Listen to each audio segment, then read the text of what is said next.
That's the good stuff right here. Hard, soft literature.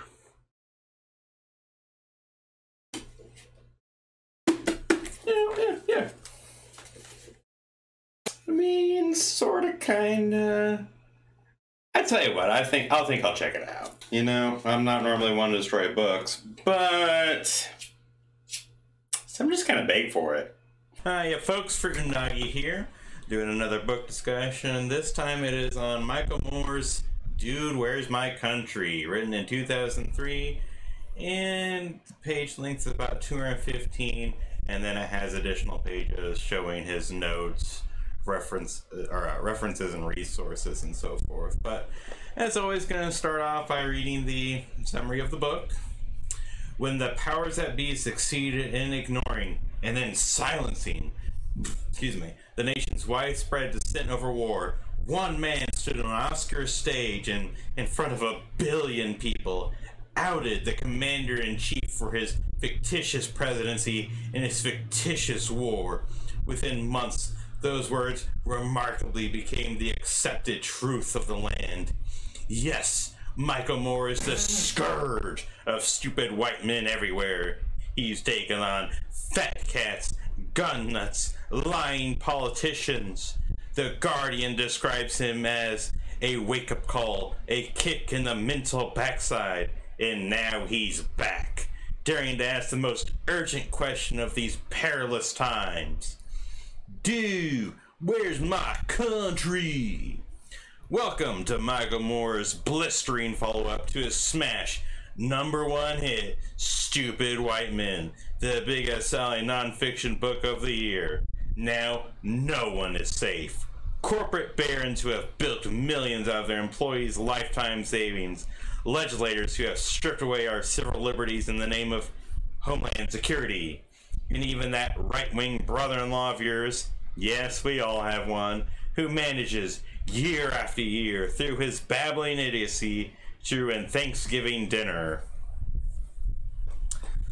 Now, doesn't that sound a little over the top, a little bit like empty rhetoric and fluff? Yeah, probably. And I remember trying to read this book once before, many years ago, and I just gave up and stopped because the tone was so strange. I couldn't tell if it was supposed to be just a ridiculous joke or if it was supposed to be sincere. And I guess ultimately it is supposed to be sincere, which I say as somewhat of still of a bit of confusion, because so many parts of the book are just so over the top, so exaggerated, and I'll say nonsensical, absurd, that I just can't take it all that incredibly seriously. And I guess with the back it acts like it's supposed to be somewhat comical, but I don't know. I just find it to be a joke unintentionally because it's so stupid, so asinine and absurd. And again, what I find funny about this is, since it's written in 2003, it's not really aged incredibly well. I don't think it is particularly cohesive with Michael Moore as a person and how he portrays himself and tries to be that figure in the media. But I suppose the first thing I would start with is in the acknowledgments, which is actually after all of his footnotes and at the very end of the book, or endnotes, not footnotes, sorry, is in his acknowledgments, it includes a pretty decent list of people who helped him with the research, fact-checking, and so forth, which I find to be, frankly, quite appalling, because I think this would be somewhat shameful to turn in unassisted, but to think that a few dozen people were checking his notes, reading his transcript, and they all gave it a seal of approval and a thumbs up and a pat on the back, I just have to think, wow, what in the the world. And many of his resources I'll mention, speaking of, it's pretty amazing to think he had a whole team helping him. They're basically just newspapers, magazines, and TV or newscasts you would have seen on TV. That's basically the scope and depth of his research and his sources. And if you're going to present something that's, I mean, with the title of the book, Dude, Where's My Country? I'm not going to expect deep, hard, investigative journalism or research, but, you know, since he makes documentary movies, I would expect a higher level of research than this. And I've never actually seen any of his movies, but based on this book, I would never give him that benefit to watch any of that schlock. Because if he can't do better sourcing than, well, I just read it in a newspaper somewhere, I just read it in a magazine, that's where I stopped my research, that's where I stopped digging, then forget it. That is rather pathetic, and I think it's absolutely silly that people give him this much attention and treat him this seriously. If that's really the end of the road for your research, then you should just stay in high school. That's high school level. But I guess I should be a little bit more concrete and specific. I actually put in a little bookmark because there's one section in here in particular that I wanted to read, quote unquote, verbatim, because it was just so silly. And this is, of course, in response to 9/11, post 9/11. Let me try the right place. Because apparently he flies quite a bit. I see planes flying too low and I watch them with a suspicious eye. Oh, I will mention this, page 97 and 98. I check out everyone sitting near me when I fly, and I always carry a weapon with me on the plane. That's right, I carry a weapon. A legal weapon. I have a baseball in my carry-on bag. It was a gift from Rudy Giuliani when we filmed TV Nation in New York. It's signed by all the 1994 New York Yankees. I figure I could get off a pretty good 50-mile-an-hour fastball if some mofo was trying to break down the cockpit door. Parentheses, the baseball, when stuffed inside a long sock, works well too. You give it a good swing and wham, a knockout wallop up to the head. In parentheses. Also, shoelaces, when wrapped between my hands, will make a nice strangling device once I get them around the bee's neck. Whatever it takes, by any means necessary, I ain't going down without a fight. I mean, look, all of us, if we were to get into a situation like that, like a terrorist attack, somebody holding up a bank or a store, and we just happen to be there, we would have the best hopes and intentions that we would rise to the occasion.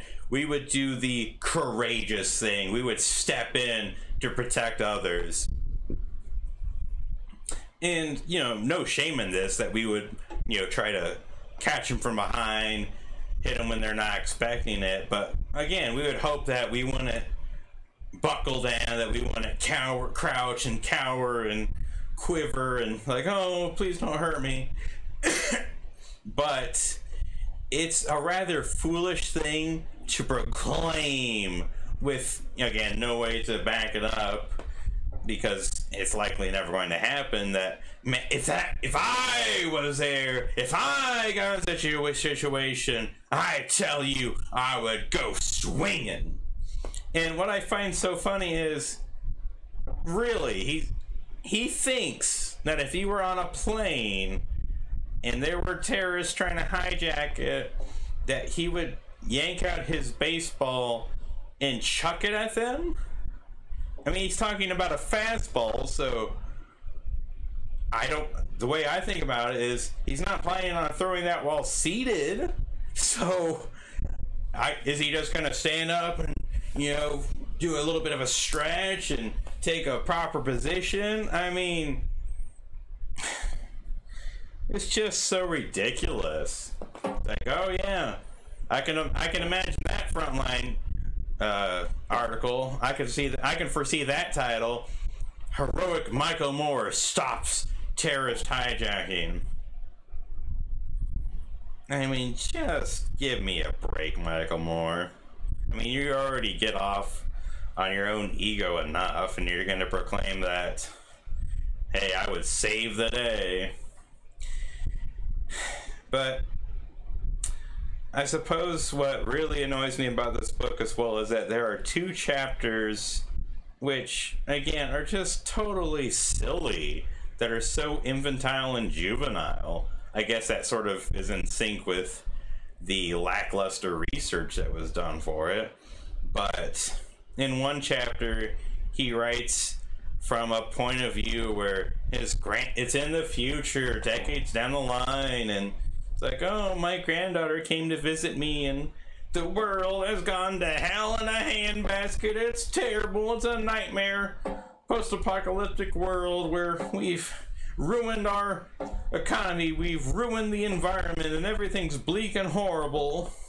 And it's all because we're greedy, horrible people. And it's like, yeah, and if you know anything about Michael Moore, he's rich and he's not doing anything to be that. He's not an incredibly eco-friendly person as far as I'm aware. Not doing anything to save the environment. But this astonished me when I actually read this. Chapter 6, titled Jesus W. Christ, and that was my reaction when I read it. He had the sheer gall to write a chapter from the point of view of God. And I'm not even joking, I'm not exaggerating. He's like, you know what, I'm penciling in for God here. What I'm saying next is all straight from the Word of God. And I don't even know what the point is. I mean, I do to an extent, because Bush was very forthcoming about his religious beliefs, and I can understand people taking Bush to task for that. No problem. Criticize Bush all you want to. I'm not against that. But really, I mean, it was so heretical, and honestly, I don't even think that Michael Moore is Christian. If so, wow, I just have to say that. But I don't know, I just can't even believe he wrote that, and I can't believe he got away with it, you know, with impunity. Not that I think he should be taken to task from a governmental First Amendment point of view. By all means, he shouldn't be censored, but to think that he would gain success while writing schlock like that, just absolute, it just baffles me. I mean, here's a direct quote, page 133. The Holy Ghost, that guy is useless, never around, never leaves a forwarding address. I mean, that's probably not even the worst of it, but it's just a simple example.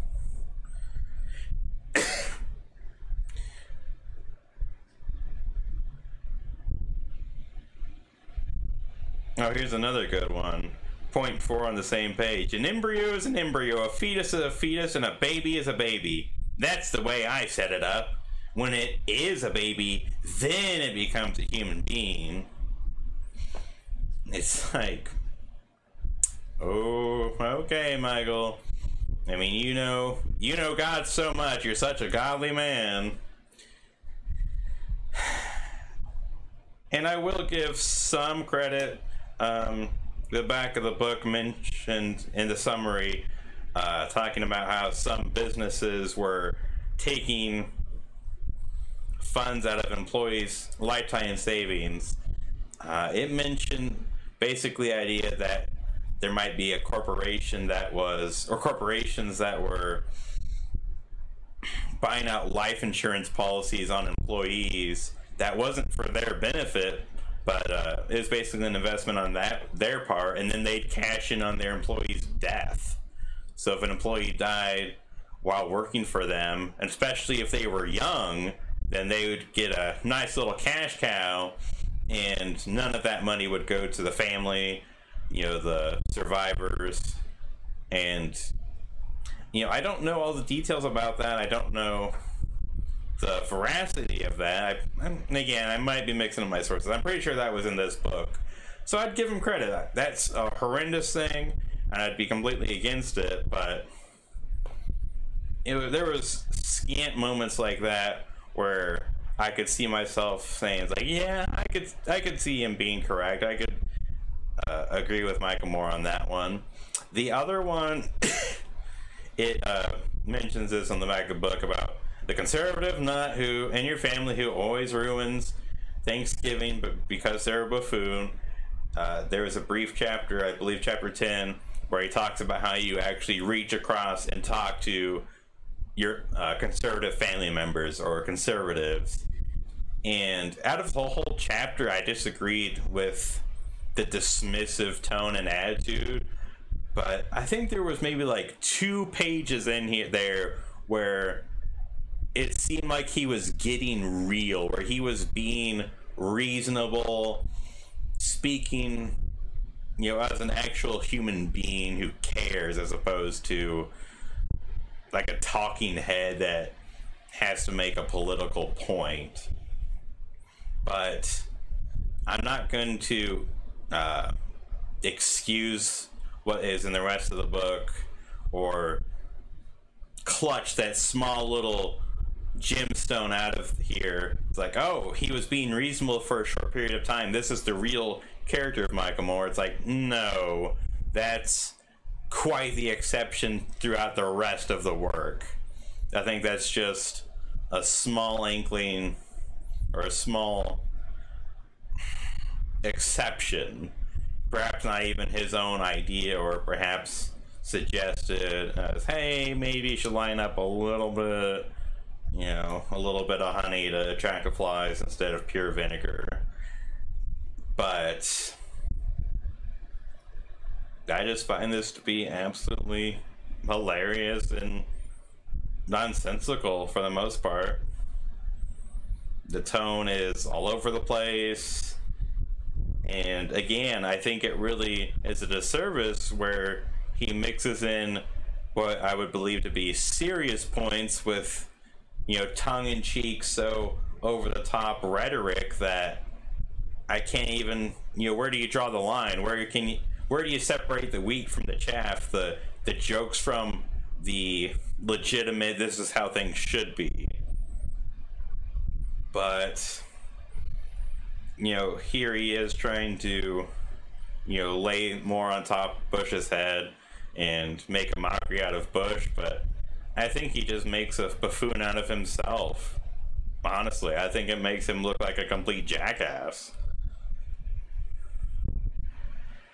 But that's my interpretation, and again, if you haven't been watching these videos as a series, I am right of center. I am more of a Republican than not, and I am not against reading material published for anybody. I don't mind if it's for the left, people who have completely different perspectives than me. I haven't read anything that's ever persuaded me to think otherwise, and low-level trash like this sure isn't about to change my mind anytime soon. So, if you're like me, you don't mind reading stuff that might be, in theory, sort of an irritant, an aggravation, but it's just so stupid, and you can almost get more of a laugh out of it. It's not even worth getting upset over. Then, by all means, I'd recommend reading it, but it's definitely not aged well. It's definitely, I think it only undercuts Michael Moore. I don't think it really props him up at all. So I would comfortably say it's a burn it category. It's of no benefit to anybody. But that's just my opinion, and I hope you enjoy this discussion, and have a good one, folks. See ya.